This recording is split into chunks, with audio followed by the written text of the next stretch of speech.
Okay, ഇന്ന് നമ്മൾ interview ചെയ്യാൻ പോകുന്നത് മിസ്റ്റർ വിനോദാണ്. അദ്ദേഹം പയ്യന്നൂരിൽ നിന്നാണ്. അദ്ദേഹം സർജിക്കൽ ഇൻസ്ട്രുമെന്റ്സിന്റെ റീറ്റെയിൽ ഷോപ്പും ഡിസ്ട്രിബ്യൂഷനും ചെയ്യുന്ന വ്യക്തിയാണ്. അദ്ദേഹത്തിന്റെ ബിസിനസ്സുമായിട്ട് ബന്ധപ്പെട്ട് നമുക്ക് കുറെ കാര്യങ്ങൾ ചോദിച്ചറിയാം. എങ്ങനെയാണ് ഈ ബിസിനസ് നടത്തുന്നത്, അദ്ദേഹം എന്താണ് ഉദ്ദേശിക്കുന്നത് എന്നുള്ളതിനെ കുറിച്ച് നമുക്ക് കാര്യങ്ങൾ ചോദിക്കാം. മിസ്റ്റർ വിനോദ്, നിങ്ങളൊരു സർജിക്കൽ ഇൻസ്ട്രുമെന്റ്സിന്റെ ഡീൽ ചെയ്യുന്ന വ്യക്തിയാണല്ലോ. ഇപ്പോൾ ഈ സർജിക്കൽ ഇൻസ്ട്രുമെന്റ്സിന്റെ ഡീല്, ഈ പറയുന്ന ഒരു ഡീലറായി ഈ സർജിക്കൽ ഇൻസ്ട്രുമെന്റ് ആവശ്യകത എത്രമാത്രം ഈ സമൂഹത്തിലേക്ക് വരാനുള്ള കാരണത്തെക്കുറിച്ച് അങ്ങയുടെ അഭിപ്രായം എന്താണ്? നല്ല ചോദ്യമാണ് സാറ് ചോദിച്ചത്. കാരണം വെച്ചാൽ സർജിക്കൽ ഉപകരണങ്ങൾ എത്രത്തോളം ആവശ്യമുണ്ട് എന്നുള്ള ചോദ്യം നിങ്ങൾക്കറിയാം. അതിന്റെ ഉത്തരം തന്നെ നമ്മുടെ നാട്ടിൽ പണ്ട് സർജിക്കൽ ഉപകരണങ്ങൾ വിൽക്കുന്ന പ്രത്യേകിച്ച് ഷോപ്പുകളാണ് ഉണ്ടായിരുന്നത്. പക്ഷെ ഇന്നത്തെ കാലത്ത് ഓരോ മെഡിക്കൽ ഷോപ്പുകളും സർജിക്കൽ ഡിസ്ട്രിബ്യൂട്ട് ചെയ്യുന്ന സ്ഥാപനങ്ങളായിട്ട് മാറിയിട്ടുണ്ട്. അതിൽ തന്നെ മനസ്സിലാക്കാം അത്രത്തോളം സർജിക്കൽ സാധനങ്ങൾ നമ്മുടെ നാട്ടിൽ ആവശ്യമുണ്ടെന്ന്. കാരണം വെച്ച് കഴിഞ്ഞാൽ നമ്മുടെ നാട്ടിലെ ഹോസ്പിറ്റലുകളിലെ എണ്ണം ഒരുപാട് കൂടിക്കൊണ്ടിരിക്കുക. അപ്പോൾ അതിന്റെ അർത്ഥം നമ്മളെ നാട്ടിലെ ആൾക്കാർക്ക് അസുഖങ്ങളും അനുസരിച്ച് കൂടിക്കൊണ്ടിരിക്കുക. അതിന് പ്രധാനമായിട്ടുള്ള കാര്യങ്ങൾ സാറിന് തന്നെ അറിയാം. ഇന്നത്തെ ഭക്ഷണ രീതികളും ജീവിതശൈലികളിൽ വന്ന മാറ്റമാണ്. അതുകൊണ്ട് തന്നെ സർജിക്കൽസ് സാധനങ്ങളുടെ ആ ഒരു വിൽപ്പനയിലും അത് ഉപയോഗിക്കുന്ന ആൾക്കാരുടെ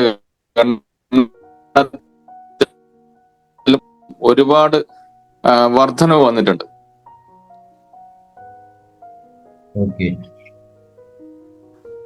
ഓക്കെ, ഇപ്പോ നിങ്ങളുടെ ബിസിനസിനെ കുറിച്ച് ഞാൻ ചോദിക്കുകയാണെങ്കിൽ നമുക്ക് ബിസിനസ്സിലേക്ക് വരാം. ഇപ്പോഴത്തെ ഈ ബിസിനസിന്റെ സിറ്റുവേഷൻ എങ്ങനെയാണ്? നിങ്ങളുടെ ഈ സർജിക്കൽ ഐറ്റത്തിന്റെ സെയിൽസിനെ കുറിച്ചും എങ്ങനെയാണ് ബിസിനസ് പോകുന്നു എന്നതിനെ കുറിച്ച് ഒന്ന് പറയാമോ? എന്റെ ബിസിനസ് എന്ന് വെച്ചാൽ കുറച്ച് ഡൗൺ ആയിട്ടുള്ളത്. അതിന് കാരണം എന്ന് പറഞ്ഞു കഴിഞ്ഞാൽ ഓൺലൈനിന്റെ സ്വാധീനമാണ്. ഓൺലൈനിൽ ആമസോൺ, ഫ്ലിപ്കാർട്ട് പോലുള്ള നമ്മുടെ ഓൺലൈൻ സ്ഥാപനങ്ങളിൽ എല്ലാ സാധനങ്ങളും നമ്മുടെ വീട്ടുമുറ്റത്ത് എത്തിച്ചേരുന്ന ഒരു അവസ്ഥയാണ്. കാരണം വെച്ചാൽ ഇന്നത്തെ ന്യൂ ജനറേഷന്റെ കാര്യം നിങ്ങൾക്ക് അറിയാം. ആമസോണിൽ അടിച്ചിട്ടാണ് അവര് സാധനങ്ങൾ ഓർഡർ ചെയ്യുന്നത്. അത് അവര് സ്വന്തം വീട്ടുമുറ്റത്തേക്ക് എത്തിക്കുന്നു. അവർക്ക് പെട്രോൾ അടിച്ച് പുറത്തേക്ക് പോയിട്ട് അവരെ സമയം കളയേണ്ട ആവശ്യമില്ല. വേറൊരു ഷോപ്പിന്റെ മുന്നിൽ ക്യൂ നിൽക്കേണ്ട ആവശ്യമില്ല. അപ്പൊ അതുകൊണ്ട് തന്നെ സാധനങ്ങൾ അവരുടെ അടുത്തേക്ക് വരുന്നത് കൊണ്ട് അത് നമുക്ക് വലിയൊരു ഒരു തിരിച്ചടിയാണ്. പിന്നെ ഓൺലൈൻ നമ്മളെ കൊടുക്കുന്നതിനേക്കാളും ഒരുപാട് വില കുറച്ച് ചില സാധനങ്ങൾ ഓഫർ എന്ന് പറഞ്ഞിട്ട് അവർ കൊടുക്കുന്നതുകൊണ്ട് അതും നമ്മുടെ അടുത്ത് അതേ സാധനങ്ങൾ വാങ്ങിക്കാൻ വേണ്ടി വരുന്ന സമയത്ത് കസ്റ്റമർ പറയുന്നു, ഇത് അവിടെ ഓൺലൈൻ ഇത്രയും കുറഞ്ഞിട്ടാണ് കിട്ടുന്നത്, അതുകൊണ്ട് നിങ്ങൾ എന്തിനാണ് ഇത്രയും കൂട്ടി തരുന്നത് എന്നൊക്കെ പറഞ്ഞിട്ട് അത് നമ്മുടെ പ്രോഫിറ്റ് മാർജിനിൽ ഒരുപാട് പ്രശ്നങ്ങൾ സൃഷ്ടിക്കുന്ന ഒരു സംഭവമാണ്. അപ്പൊ അതുകൊണ്ട് തന്നെ ഇന്നത്തെ ഒരു ട്രെൻഡില് ഓൺലൈൻ ബിസിനസ് നമ്മുടെ എല്ലാ കച്ചവടം, നമ്മുടെ സർജിക്കൽസ് മാത്രമല്ല ഏത് കച്ചവടമായാലും ഓൺലൈൻ ബിസിനസ് വളരെയധികം ഒരു നെഗറ്റീവ് ഇമ്പാക്റ്റ് ആണ് നമ്മുടെ ബിസിനസ്സിൽ വരുന്നത്. അതുകൊണ്ട് തന്നെയാണ് ഞങ്ങളുടെ സർജിക്കൽസ് അസോസിയേഷൻ ഓൺലൈൻ ചാനൽ തുടങ്ങിയിട്ടുള്ളതും. അതുപോലെ തന്നെ ഞങ്ങൾ പോലുള്ള ആൾക്കാർ ഈ ഓൺലൈൻ ബിസിനസ്സിലേക്ക് വന്നാലും മാത്രമേ നമ്മൾക്കൊക്കെ പിടിച്ചു നിൽക്കാൻ പറ്റൂ എന്നുള്ള ആ ഒരു തിരിച്ചറിവിലേക്ക് വന്നിട്ടുള്ളത്. അതുകൊണ്ടാണ് നമ്മൾ ഇങ്ങനെയുള്ള സംരംഭം തുടങ്ങാനുള്ള ഒരു കാരണം എന്ന് പറയുന്നത്. ഓക്കെ, അപ്പോ ലോകത്തിൽ വരുന്ന വലിയ മാറ്റങ്ങളാണ്. ഇപ്പൊ ബിസിനസ്സിൽ വന്ന വലിയ മാറ്റമാണ് ഓൺലൈൻ സെയിൽസ് എന്ന് പറയുന്നത്. ഇപ്പൊ ആമസോൺ പോലുള്ള വലിയ വലിയ ജയൻസ് ഒക്കെ വന്നു കഴിഞ്ഞപ്പോൾ ബിസിനസ്സിൽ പല മാറ്റങ്ങൾ വന്നു. എൻ്റെ കുറച്ചു കാലം മുമ്പ് ഈ ആമസോണൊക്കെ വരുന്ന സമയത്ത് നമ്മളുടെ മർച്ചൻസ് അസോസിയേഷൻ അതിനെതിരെ സമരം ചെയ്യാനൊക്കെ ശ്രമിച്ചതായിട്ട് എൻ്റെ ഓർമ്മയിലുണ്ട്. അതുകൊണ്ട് പ്രത്യേകിച്ച് കാര്യങ്ങളൊന്നുമില്ല. മാറ്റങ്ങൾ വരുന്നതിന് നമ്മൾ ഒപ്പോസ് ചെയ്തിട്ട് കാര്യമില്ല എന്ന് വിനോദ് ഇപ്പം മനസ്സിലാക്കിയാണ് വ്യത്യാസം വരുന്നത്. അപ്പൊ മാറ്റങ്ങൾ ഉൾക്കൊള്ളണം, അതനുസരിച്ച് വ്യത്യാസം വരുത്തണം എന്ന് നിങ്ങളുടെ അസോസിയേഷൻ തീരുമാനിച്ചല്ലോ. അതിന് എന്തെല്ലാം രീതിയിലുള്ള പടികൾ നിങ്ങൾക്ക് എങ്ങനെ ഓൺലൈനിൽ ഇത് സെയിൽ നടത്താൻ പറ്റും? എന്ന് പറഞ്ഞാൽ ഇപ്പൊ നിങ്ങൾക്ക് സപ്ലൈ ചെയ്യുന്ന ഈ മാനുഫാക്ചറർ തന്നെ നേരിട്ട് അത് ആമസോൺ വഴി സപ്ലൈ ചെയ്യുന്നുണ്ടാവുമല്ലോ. അപ്പൊ നിങ്ങളൊരു റീറ്റെയിലായിട്ട് തുടങ്ങിയ വ്യക്തികൾ അല്ലെങ്കിൽ നിങ്ങളൊരു ഡിസ്ട്രിബ്യൂട്ടർ, എങ്ങനെ നിങ്ങൾക്ക് അവരുമായിട്ട് അങ്ങനെ കോമ്പീറ്റ് ചെയ്യാൻ സാധിക്കും? നമ്മൾ ഉദ്ദേശിക്കുന്നത് പറഞ്ഞു കഴിഞ്ഞാൽ നമ്മളൊരു അസോസിയേഷൻ രൂപീകരിച്ചിട്ടുണ്ട്. അപ്പൊ അസോസിയേഷൻ തന്നെ ഈ ഒരു നമ്മൾക്ക് സപ്ലൈ ചെയ്യുന്ന ആ ഒരു ഹോൾസെയിൽ ഡിസ്ട്രിബ്യൂട്ടർ സമീപിച്ചിട്ട് നമ്മൾക്ക് നല്ലൊരു ഡിസ്കൗണ്ട് റേറ്റിൽ സാധനങ്ങൾ തരണം എന്നുള്ള രീതിയിലാണ് അവരുടെ അടുത്ത് നമ്മൾ ഡിമാൻഡ് വെച്ചിട്ടുള്ളത്. അതേസമയത്ത് നിങ്ങൾ പറഞ്ഞതുപോലെ ആമസോണിലും ഈ ഒരു സാധനങ്ങൾ കൊടുക്കുന്നുണ്ട്. പക്ഷെ അവർക്ക് കൊടുക്കുന്ന ഡിസ്കൗണ്ടിനെക്കാളും കുറച്ചും ഡിസ്കൗണ്ട് കൂട്ടിയിട്ടായിരിക്കണം നമ്മൾക്ക് തരേണ്ടത് എന്നുള്ള ഒരു ഡിമാൻഡ് നമ്മൾ വെച്ചിട്ടുണ്ട്. അപ്പം ആ ഒരു രീതിയിലുള്ള ഒരു ഫേവർ അവരുടെ അടുത്ത് നിന്ന് ഉണ്ടാവുന്നുള്ള രീതിയിലാണ് നമ്മുടെ അസോസിയേഷന്റെ മുൻനിര നേതാക്കന്മാർ അവരുമായിട്ട് ബന്ധപ്പെട്ടുള്ളത്. അപ്പൊ അത് നമുക്ക് ഏതായാലും ഫേവറായിട്ട് വരും എന്ന് വിചാരിക്കുന്നു. ആ ഒരു പ്രതീക്ഷയിലാണ് ഞങ്ങളുള്ളത്. പിന്നെ അതുപോലെ തന്നെ നമ്മളെ ഓരോരോ ഷോപ്പുകാരും അവരുടെ ഇൻഡിവിജ്വൽ യൂട്യൂബ് ചാനൽ അതുപോലെ തന്നെ ഇങ്ങനെയുള്ള ഡിജിറ്റൽ പ്രൊമോഷൻ വഴിയും ഈ ഒരു നമ്മുടെ സാധനങ്ങൾ വിൽക്കാൻ വേണ്ടിയിട്ടുള്ള കാര്യങ്ങളോടും നമ്മുടെ അസോസിയേഷൻ യോജിപ്പാനുള്ളത്. അപ്പൊ അതിന്റെ കൂടെയാണ് നമ്മളിപ്പോൾ ഈ ഒരു ബിസിനസ് മുന്നോട്ട് പോകേണ്ട കാര്യത്തിലേക്ക് നീങ്ങുന്നത്. ഓക്കെ, അപ്പൊ നമ്മളിപ്പോ ലോക്കലി ഒരു ഡിജിറ്റൽ പ്രൊമോഷൻ നടത്തി കഴിയുമ്പോൾ നിങ്ങളെ കോൺടാക്ട് ചെയ്യുന്ന വ്യക്തികൾക്ക് നിങ്ങൾ വീട്ടിൽ സാധനങ്ങൾ എത്തിച്ചു കൊടുക്കുന്ന ഒരു കാര്യങ്ങൾ ചിന്തിക്കുന്നുണ്ടോ? തീർച്ചയായിട്ടും അത് ഞങ്ങൾ തുടങ്ങിയിട്ടുണ്ട് സാറേ. ഞങ്ങൾ ആൾറെഡി തുടങ്ങി കഴിഞ്ഞു. വീട്ടിലേക്ക് പിന്നെ നമുക്ക് വാട്സപ്പ് ഗ്രൂപ്പ് ഉണ്ട്. വാട്സപ്പ് ഗ്രൂപ്പിൽ നമ്മുടെ നിലവിലുള്ള ഓരോ കസ്റ്റമറുടെയും നമ്പർ വാട്സപ്പ് ഗ്രൂപ്പിൽ ഇട്ടിട്ട് അവർക്ക് നമ്മുടെ ചില സമയത്ത് നമ്മൾ പ്രൊമോഷൻ ചെയ്യാറുണ്ട്. ഓരോ പ്രൊഡക്ട്സിന്റെ പരസ്യങ്ങൾ അതിനകത്ത് പോസ്റ്റ് ചെയ്ത് കഴിഞ്ഞാൽ ഞങ്ങൾക്ക് ഓർഡർ തരും. അതിലൂടെ നമ്മൾക്ക് അവരുടെ വീട്ടിലേക്ക് തന്നെ സാധനങ്ങൾ ഡെലിവറി ചെയ്യുന്ന സിസ്റ്റത്തിലേക്ക് എത്തിച്ച് തുടങ്ങി കഴിഞ്ഞിട്ടുണ്ട്. അപ്പൊ അത് ഇപ്പോൾ ആൾറെഡി സ്റ്റാർട്ട് ചെയ്ത് കഴിഞ്ഞു. കാരണം വെച്ചാൽ ആമസോൺ, ഫ്ലിപ്കാർട്ട് പോലുള്ള ആൾക്കാർ അവരുടെ വീട്ടുമുറ്റത്തേക്ക് കൊണ്ടു കൊടുക്കുമ്പോൾ നമ്മളും അത് മുഖം തിരിഞ്ഞു നിന്നിട്ട് കാര്യമില്ല. നിങ്ങൾ പറഞ്ഞതുപോലെ കാലത്തിനനുസരിച്ച് മാറ്റം വരണം. അപ്പൊ അതുകൊണ്ട് തന്നെ ഞങ്ങളും ഒരു ഓൺലൈൻ ഡെലിവറി സ്റ്റാർട്ട് ചെയ്ത് കഴിഞ്ഞു. ഇപ്പൊ എന്റെ സംശയം പറയുന്ന ഇതാണ്, ഇപ്പൊ ആമസോണിൽ മാനുഫാക്ചേഴ്സ് ഡയറക്റ്റ് അവർ തന്നെയാണ് അത് സെൻഡ് ചെയ്യുന്നത്. അവര് ആമസോൺ എന്നുള്ള ആ ഒരു മാധ്യമം ഉപയോഗിച്ചുകൊണ്ട് അവരുടെ ഐറ്റം ഡയറക്റ്റ് അയക്കുന്നു. അപ്പൊ അവരൊരു പ്രോഫിറ്റ് എടുത്തിട്ടാണ് വിൽക്കുന്നത്. ഒരു ഡിസ്ട്രിബ്യൂട്ടേഴ്സിലേക്ക് എത്തിക്കാൻ വേണ്ടി അവർക്ക് പല തട്ടുകൾ കടന്നു വേണം എത്താൻ. അവർക്കൊക്കെ പ്രോഫിറ്റ് മാർജിൻ ഷെയർ ചെയ്യേണ്ടതായിട്ടുണ്ട്. അപ്പൊ മാനുഫാക്ചർ അങ്ങനെ ഡയറക്റ്റ് ആമസോൺ വഴി വിൽക്കുമ്പോൾ നിങ്ങൾക്ക് കോമ്പറ്റീറ്റീവ് ആയിട്ടുള്ളൊരു പ്രൈസ് അവർ തരാൻ തയ്യാറാവുമോ?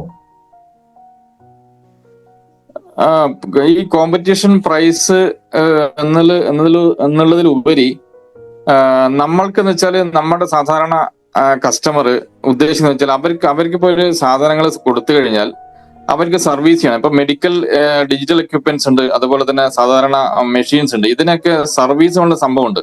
അവര് ഏത് മെഷീൻസും ഏത് ഉപകരണങ്ങളും ഓൺലൈനായിട്ട് കൊടുത്തു കഴിഞ്ഞാൽ ഡെലിവറി ബോയിനെ മാത്രമേ പരിചയമുള്ളൂ, പക്ഷെ ബാക്കിയെല്ലാം ഓൺലൈൻ സപ്പോർട്ടാണ്. അപ്പൊ ഓൺലൈൻ സപ്പോർട്ടിന്റെ കാര്യക്ഷമത എത്രത്തോളം ഉണ്ടെന്നുള്ളത് നമ്മൾക്ക് എല്ലാവർക്കും അറിയാവുന്നതാണ്.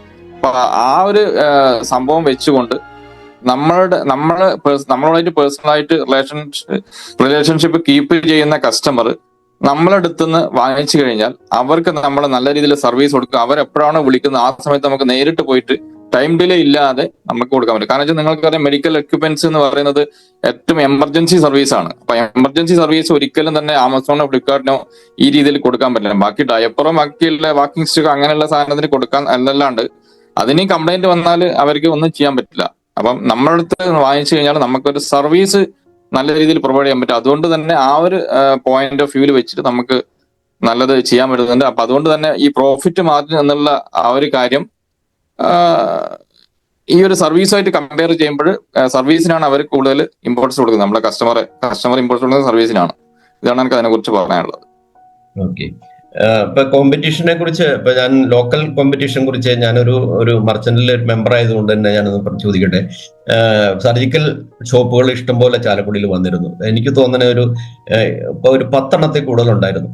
ഇപ്പൊ ഒരു വ്യക്തിയെ കോൺടാക്ട് ചെയ്തപ്പോൾ അദ്ദേഹം പറഞ്ഞു പലരും നിർത്തിപ്പോയി എന്ന് പറഞ്ഞാൽ ഈ കോമ്പറ്റീഷൻ തന്നെ, പ്രോഫിറ്റ് ഇല്ല.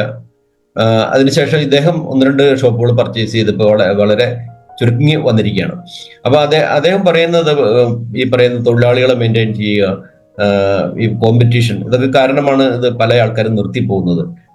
നിർത്തിപ്പോകാനുള്ള പ്രധാന കാരണം ആള് പറയുന്നത് കോമ്പീറ്റ് ചെയ്യാൻ വേണ്ടി വില കുറച്ച് വിൽക്കുന്നു.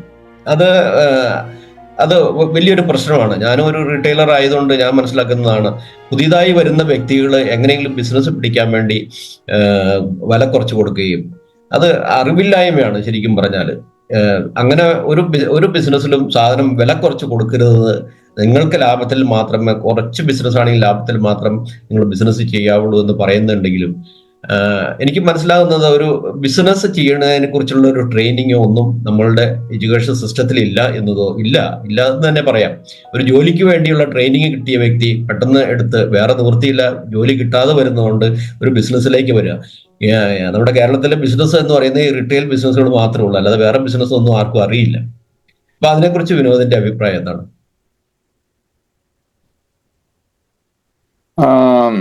അതെന്ന് വെച്ചാല് നമ്മൾക്ക് ഈ ഒരു സർജിക്കൽ ഷോപ്പ് ഒരുപാട് നേരത്തെയുള്ള ഷോപ്പുകളൊക്കെ പൂട്ടി, ചിലത് നമ്മളെ പയ്യന്നൂർ ഏരിയയിലൊക്കെ പൂട്ടിപ്പോയിരുന്നത് വാസ്തവമാണ്. അപ്പം അത് അതിനൊരു കാരണം ഇത് തന്നെയാണ്, ഈ ഒരു പ്രോഫിറ്റ് മാർജിനാണ്. അപ്പം മറ്റുള്ളവര് വില കൂട്ടി കൊടുക്കുമ്പോൾ നമ്മൾ വില കുറച്ച് കൊടുത്തു കഴിഞ്ഞാൽ നമ്മൾക്ക് നിലനിൽക്കാൻ പറ്റും എന്നുള്ളൊരു ഒരു ഒരു മോശമായിട്ടുള്ള ചിന്താഗതി ആണ്. അത് നമ്മുടെ ഏരിയയിലും നമ്മുടെ ആ ഒരു സമൂഹത്തിലും അതുണ്ട്, പയ്യന്നൂർ ഏരിയയിലൊക്കെ അതുണ്ട്. പക്ഷെ അത് നമ്മൾ അസോസിയേഷൻ വളരെ ഫലപ്രദമായിട്ട് ഇടപെട്ടിട്ടുണ്ട്. പക്ഷെ എന്നിരുന്നാലും ചില ഒന്ന് രണ്ട് ആൾക്കാർ ഈ പറഞ്ഞ സാധനങ്ങൾ, ഒരു പ്രത്യേക കാറ്റഗറിയിലെ സാധനങ്ങൾ ഒരു ഫിക്സഡ് മാർജിൻ എടുക്കാതെ അവർക്ക് തോന്നിയ രീതിയിൽ കൊടുക്കുന്നത് എന്നുള്ളത് ശ്രദ്ധയിൽപ്പെട്ടിട്ടുണ്ട്. അതിനെതിരെ നമ്മുടെ സർജിക്കൽ അസോസിയേഷൻ കൃത്യമായിട്ടുള്ള നടപടി എടുക്കുന്നുണ്ട്. അവരെ അസോസിയേഷൻ പുറത്താക്കും, അവർക്ക് മറ്റുള്ള രീതിയിലുള്ള സർവീസ് ഒന്നും കൊടുക്കില്ല എന്നുള്ള രീതിയിലുള്ള ഒരു കാര്യങ്ങളൊക്കെ വന്നിട്ടുണ്ട്. ഏതായാലും അവനവനെ മനസാക്ഷി എന്നുള്ള സംഭവം ഉണ്ടല്ലോ. അപ്പൊ അതുകൊണ്ട് നമ്മൾക്കും ആ ഒരു മാർജിൻ, ഒരു പർട്ടിക്കുലർ മാർജിൻ എടുത്തിട്ട് കൊടുക്കുക. അപ്പൊ അങ്ങനെയാണെങ്കിൽ മറ്റുള്ളവർക്കും നല്ല രീതിയിൽ ബിസിനസ് കൊണ്ടുപോകണം, മറ്റുള്ളവർക്ക് നല്ല രീതിയിൽ ജീവിക്കണം എന്നുള്ള ഒരു കൺസെപ്റ്റ് മനസ്സിലുണ്ടെങ്കിൽ ആ രീതിയിൽ കൊണ്ടുപോകണം എന്നുള്ളതാണ് എൻ്റെ ഒരു അഭിപ്രായം. അല്ലാണ്ട് നമുക്ക് ഇങ്ങനെയുള്ള ചില ഒന്ന് രണ്ട് ആൾക്കാർ ഇങ്ങനെ ചെയ്യുന്നതിനോട് തീരെ യോജിപ്പില്ല. അവരെ കാലക്രമേണ അവരെ മറ്റുള്ള രീതിയിൽ അസോസിയേഷൻ മാറ്റി നിർത്തുമെന്നാണ് എനിക്ക് പറയാനുള്ളത്. ഓക്കെ, അത് നമ്മൾക്ക് ഒരു മെമ്പർ എന്നുള്ള നിലയിൽ, അത് അസോസിയേഷൻ മെമ്പർ എന്നുള്ള നിലയിൽ നമുക്ക് പറയാൻ മാത്രമേ പറ്റുള്ളൂ. കാരണം എന്ന് പറഞ്ഞാൽ ഇത് ചെയ്യുന്നവർ നമുക്ക് സ്റ്റോപ്പ് ചെയ്യാം. വില കുറച്ച് കൊടുക്കുന്നവരെ നീ കൊടുക്കാൻ പറ്റില്ല എന്ന് ഒരു അസോസിയേഷൻ പറയാൻ പറ്റില്ല എന്നുള്ളതാണ് എൻ്റെ എക്സ്പീരിയൻസ്. ഇനി അത് ബിസിനസ്സുമായിട്ടുള്ള കാര്യങ്ങളാണ്. ഇനി ജനറൽ പബ്ലിക്കിന് നിങ്ങളുടെ ഈ സർജിക്കൽ ഇൻസ്ട്രുമെന്റുമായിട്ട് ഏത് രീതിയിലൊക്കെ പ്രയോജനപ്പെടുത്താം എന്നുള്ളതൊന്ന് എക്സ്പ്ലെയിൻ ചെയ്യാമോ? തീർച്ചയായിട്ടും. നമുക്കറിയാം, ഇപ്പോഴും എല്ലാ വീട്ടിലും ഈ നമ്മുടെ BP മെഷീൻ ഉപയോഗിക്കുന്നുണ്ട്, അതുപോലെ തന്നെ ഷുഗർ മെഷീൻ ഉപയോഗിക്കുന്നുണ്ട്, അതുപോലെ തന്നെ ഇതേപോലെ തന്നെ വാട്ടർ ബെഡ്, എയർ ബെഡ്, ഇങ്ങനെയുള്ള എല്ലാ സാധനങ്ങളും ഉപയോഗിക്കുന്നുണ്ട്. അപ്പൊ അതിൽ ഈ ഡിജിറ്റൽ മെഷീൻസ് ഉപയോഗിക്കേണ്ട കാര്യങ്ങൾ എങ്ങനെയാണെന്ന് കൃത്യമായിട്ട് അറിയില്ല. അപ്പൊ അതിനുവേണ്ടി നമ്മൾ ഇപ്പം ഒരു ദിവസം കഴിഞ്ഞ മാസം ഞങ്ങളെ കസ്റ്റമേഴ്സിന് വേണ്ടിയിട്ട് ചെറിയൊരു മീറ്റപ്പ് വെച്ചിട്ടുണ്ടായിരുന്നു. അപ്പൊ അവിടെ നിന്ന് എങ്ങനെയാണ് ഈ ഒരു BP മെഷീൻ, ഡിജിറ്റൽ മെഷീൻ എങ്ങനെയാണ് ഉപയോഗിക്കേണ്ടത്, അതേപോലെ തന്നെ ഷുഗർ ചെക്ക് ചെയ്യേണ്ടത് എങ്ങനെയാണെന്നൊക്കെ കൃത്യമായിട്ട് അവരെ അറിയാത്തവരെ പരിശീലിപ്പിച്ചിട്ടുണ്ടായിരുന്നു. പിന്നെ അതുപോലെ തന്നെ ഈ നമ്മുടെ ബെൽറ്റൊക്കെ എന്ന് വെച്ചാല് ഈ വെരിക്കോസ് വെയിന്റെ ഒക്കെ ബെൽറ്റ് ചിലവര് വലിച്ചു കയറ്റും. അപ്പൊ അത് വലിച്ചു കയറ്റുന്നതിനൊരു സിസ്റ്റം ഉണ്ട്. അത് നല്ല രീതിയിൽ വലിച്ചു കയറ്റിയുമാണ് അതുപോലെ തന്നെ അത് ഉപയോഗിക്കണം. കാരണം നിങ്ങൾക്കറിയാം, തുടവരെയുള്ള വെരിക്കോസ് വെയിന്റെ സ്റ്റോക്കിങ്സ് ഒക്കെ ഉണ്ട്, വെരിക്കോസ് വെയിൻ സ്റ്റോക്കിങ്സ്. അപ്പൊ അതൊക്കെ ഊരുന്നതിനും എടുക്കുന്നതിനും ഒരു രീതിയുണ്ട്. അതൊക്കെ ഉപയോഗിച്ചാൽ മാത്രമേ അതിന്റെ എലാസ്റ്റികത നിലനിർത്തിക്കൊണ്ട് അവർക്കത് കണ്ടിന്യൂസ് ആയിട്ട് ഉപയോഗിക്കാൻ പറ്റും. എന്നാലും മാത്രമേ അവരുടെ വെരിക്കോസ് വെയിന്റെ കാര്യങ്ങളിൽ കുറച്ചും കൂടി മാറ്റം വരുള്ളൂ. അപ്പൊ ഇങ്ങനെയുള്ള കാര്യം ചെയ്യാൻ വേണ്ടി നമ്മൾ ഓൺലൈനിലും, നമ്മൾ വാട്സപ്പ് ഗ്രൂപ്പിലും ഓൺലൈൻ വീഡിയോ ചെയ്യുന്നുണ്ട്. അതുപോലെ തന്നെ ഫിസിക്കലായിട്ട് വേണ്ടുന്ന കസ്റ്റമേഴ്സിന് നമ്മൾ ഫിസിക്കലായിട്ട് നേരിട്ട് പോയിട്ട് കാണിച്ചു കൊടുക്കുന്നുണ്ട്. അതുപോലെ തന്നെ ഓരോ വീട്ടിലും നമ്മൾ കൊടുത്ത കസ്റ്റമേഴ്സ് ഓരോ വീട്ടിൽ അങ്ങനെ സംശയം ഉണ്ടെങ്കിൽ അവര് പറഞ്ഞ ഡേറ്റിന് നമ്മൾ പോയിട്ട് അതിന്റെ കാര്യങ്ങൾ സർവീസ് ചെയ്ത് കൊടുക്കാറുണ്ട്. Okay, thank you. അത് വലിയൊരു ഇൻഫർമേഷൻ ആയിരുന്നു. പല സാധനങ്ങളും ഉപയോഗിക്കുന്നത് പലർക്കും അറിയാതെയാണ് അത് ഉപയോഗിക്കുന്നത്. ഇപ്പൊ ഇതൊരു പ്രഷർ നോക്കുന്ന മെഷീൻ തന്നെ നോക്കിക്കഴിഞ്ഞാൽ നമ്മൾ ഏറ്റവും വില കൂടിയത്, അതിനകത്ത് പലതരത്തിലുണ്ടാവില്ല, പല ബ്രാൻഡുകൾ ഉണ്ടായിരിക്കും. ഏറ്റവും വില കൂടിയത് വാങ്ങിച്ച് നമ്മൾ വീട്ടിൽ ചെക്ക് ചെയ്യുമ്പോൾ അതിനുശേഷം അന്ന് തന്നെ പോയി ഹോസ്പിറ്റലിൽ ചെക്ക് ചെയ്ത് കഴിഞ്ഞാൽ ഒത്തിരി ഡിഫറൻസസ് കാണുന്നു. അത് എന്തുകൊണ്ടായിരിക്കാം? അത് വെച്ചാൽ ഏറ്റവും കൂടുതൽ BP മെഷീൻ നമുക്ക് വിശ്വസിക്കാവുന്നത് മാനുവൽ BP മെഷീനാണ്. അതായത് നമ്മൾ പ്രഷർ ചെക്ക് ചെയ്തിട്ട് ആ പമ്പ് വെച്ച് ചെയ്യുന്ന സാധനമാണ്. മെർക്കുറി പാസ് ചെയ്യുന്ന ആ സാധനമാണ് ഏറ്റവും ആക്യുറേറ്റ് എന്ന് പറയുന്നത്. പക്ഷെ എന്നിരുന്നാലും അത് സ്റ്റെതസ്കോപ്പ് വെച്ചിട്ട് അതിന്റെ പൾസ് ഒക്കെ നോക്കിയിട്ട് വേണം ഇത് ചെയ്യാൻ വേണ്ടി. അത് കുറച്ച് ശ്രദ്ധ ചെയ്യേണ്ട കാര്യമാണ്. അതുകൊണ്ട് തന്നെ അതിന്റെ ആക്യുറസി വളരെ കൂടുതലാണ്. പക്ഷെ അതേ സമയത്ത് നമ്മുടെ ഡിജിറ്റൽ മെഷീന് ആക്യുറസി ഈ മാനുവൽ BP ചെക്കിംഗ് മെഷീന്റെ അത്ര കിട്ടില്ലെങ്കിലും എന്നാലും ഒരു +3 -3 +3 എന്നുള്ള രീതിയിലുള്ള ഒരു വേരിയേഷൻ ഉണ്ടാവും. ഞങ്ങളെന്നാ പറഞ്ഞു വെച്ചാൽ നിങ്ങൾ ഡിജിറ്റൽ മെഷീനിൽ ആ ഒരു പ്രഷർ റീഡിംഗ് എടുക്കുന്ന സമയത്ത് ഒരു 3 റീഡിംഗ് എടുക്കും, എന്നിട്ട് അതിന്റെ ആവറേജ് എടുക്കും. ഇതാണ് ഞങ്ങൾ പറയുന്ന രീതി. പക്ഷേ നിങ്ങൾക്ക് അറിയുമെന്നറിയില്ല, പല ഗവൺമെന്റ് ഹോസ്പിറ്റലുകളിലും ഈ നഴ്സുമാര് ചെക്ക് ചെയ്യുമ്പോൾ ഇപ്പോഴും ഡിജിറ്റൽ മെഷീനിലാണ് ചെയ്യുന്നത്. ഞാൻ ഇതിനിടക്ക് എന്റെ ഒരു ഫ്രണ്ടിന് വേണ്ടി ഞാൻ അവിടെ പോയിട്ട് ഞാൻ പറഞ്ഞു, ഇതെന്താ ഡിജിറ്റൽ മെഷീൻ എടുക്കുന്നത്, ഇത് കുറച്ച് ആക്യുറസി അങ്ങനെ കിട്ടില്ലല്ലോ, നിങ്ങൾ ഇവിടെ മാനുവൽ മെഷീനില്ലേ എന്ന് പറയുമ്പോ അത് പറഞ്ഞതിന് ശേഷമാണ് അവർ മാനുവൽ മെഷീൻ എടുത്ത് ചെക്ക് ചെയ്യാൻ തുടങ്ങിയത്. കാരണം വെച്ചാൽ അവർക്ക് പോലും മടിയാണ്. കാരണം വെച്ചാൽ ഇത് കുറച്ച് മെനക്കെടാണല്ലോ മാനുവൽ മെഷീനിൽ ചെക്ക് ചെയ്തിട്ട് പറഞ്ഞു കൊടുക്കാന്നുള്ളത്. ഡിജിറ്റൽ മെഷീനിൽ എളുപ്പം നടക്കും. അപ്പം ഏറ്റവും നല്ലത് ഇത് തന്നെയാണ്, ഈ ഒരു മാനുവൽ BP മെഷീൻ ഉപയോഗിച്ചിട്ട് ചെയ്യുന്നത് തന്നെയാണ്, സ്റ്റെതസ്കോപ്പ് ഉപയോഗിച്ചിട്ട് ചെയ്യുന്നതാണ് ഏറ്റവും നല്ല റീഡിങ് കൃത്യമായിട്ട് കിട്ടാനുള്ള കാരണം. കാരണം വെച്ചാൽ ഡിജിറ്റൽ മെഷീനിൽ എപ്പോഴും അത് അങ്ങനെയാണ്, ഒരു ചെറിയൊരു വേരിയേഷൻ ഉണ്ടോ അതിനകത്ത്. ആക്ച്വൽ റീഡിങ് കിട്ടണമെന്നില്ല. ഒരു +3 -3 എന്നുള്ള -3 എന്നുള്ള രീതിയിൽ ഒരു 3 പോയിന്റ്സിന്റെ ഡിഫറൻസ് എപ്പോഴും നമുക്ക് കിട്ടും. എന്നാലും ഒരു 80-90% ആക്യുറസി ഉണ്ടെന്ന് പറയാം. പക്ഷെ മാനുവൽ മെഷീൻ ഉപയോഗിക്കണമെങ്കിൽ അറിയാവുന്നവർക്ക് മാത്രമല്ല അത് ചെയ്യാൻ പറ്റുള്ളൂ. നഴ്സസിനൊക്കെ അല്ലേ അത് അറിയണം എന്നുണ്ടെങ്കിൽ കുറച്ചൊന്ന് അറിയാനുണ്ട്. ശരി, തീർച്ചയായിട്ടും സ്റ്റെതസ്കോപ്പ് വെച്ചിട്ട് നമ്മുടെ പൾസൊക്കെ അതിന്റെ പോയിന്റ് വെച്ച് നമുക്ക് ചെക്ക് ചെയ്യാൻ അറിയണം. അത് കുറച്ച് പഠിക്കാറുണ്ട്, കുറച്ച് ശ്രദ്ധിച്ചാൽ പഠിക്കാവുന്നേ ഉള്ളൂ ആ കാര്യം. പക്ഷെ ഡിജിറ്റൽ മെഷീൻ കുറച്ച് എളുപ്പമാണ്, പഠിച്ചാൽ നടക്കും. ഞാൻ ഇത് ചോദിക്കാനുള്ള കാരണം എന്ന് പറഞ്ഞാൽ, എൻ്റെ ഒരു സുഹൃത്ത് ഇതുപോലെ വീട്ടിൽ വെച്ച് ഡിജിറ്റൽ മെഷീനിൽ ചെക്ക് ചെയ്തതിന് ശേഷം ഹോസ്പിറ്റലിൽ ചെന്ന് നോക്കുമ്പോൾ ഒത്തിരി വേരിയേഷൻ കണ്ടപ്പോൾ അദ്ദേഹത്തിന് ആ ഒരു ക്രെഡിബിലിറ്റി തന്നെ സംശയം തോന്നി. ഹോസ്പിറ്റലിലെ മെഷീനിൽ വളരെ കൂടുതലാണ് കാണിച്ചത്. അപ്പൊ അത് നമ്മളെ ഭയപ്പെടുത്തുകയും അത് മെഡിസിൻ കഴിക്കാൻ വേണ്ടി ഉള്ളൊരു ട്രിക്കാണെന്ന് വരെ അദ്ദേഹം എന്നോട് പറഞ്ഞു. അപ്പൊ അങ്ങനെ ഒരു സംശയം വരെ ഉണ്ട് ആളുകൾക്ക്. ഓക്കെ വിനോദ്, വളരെയധികം വളരെ നല്ല ഇൻഫർമേഷൻസ് ആണ് നമുക്ക് കിട്ടിയത്. Thanks a lot. അത് ജനറൽ പബ്ലിക്കിനും നമ്മുടെ ഗ്രൂപ്പിലുള്ള എല്ലാവർക്കും പ്രയോജനപ്പെടും എന്ന് ഞാൻ മനസ്സിലാക്കുന്നു. Thank you. നമുക്ക് നമ്മുടെ മീറ്റിംഗ് ഇവിടെ വൈൻഡ് അപ്പ് ചെയ്യാം. എല്ലാവരും വിനോദിന് ഒരു നല്ലൊരു ഹായ് കൊടുക്കുക, ഒരു താങ്ക്സ് കൊടുക്കുക. Thanks a lot. നമ്മൾ റെക്കോർഡിങ് നമ്മൾ ഇടുന്നു. Welcome sir. സാറുമായിട്ട് ഒരുപാട് ഇന്ററാക്ഷൻ നടത്തി, അത് എനിക്കും ഒരുപാട് ഉപകാരപ്പെട്ടു. സാറിന്റെ അടുത്ത് കുറച്ചുകൂടി കാര്യങ്ങൾ എനിക്കറിയാൻ പറ്റി. ഏതായാലും ഒരുപാട് താങ്ക്സ്. വെൽക്കം. ഓക്കെ, ശരി. Okay, good.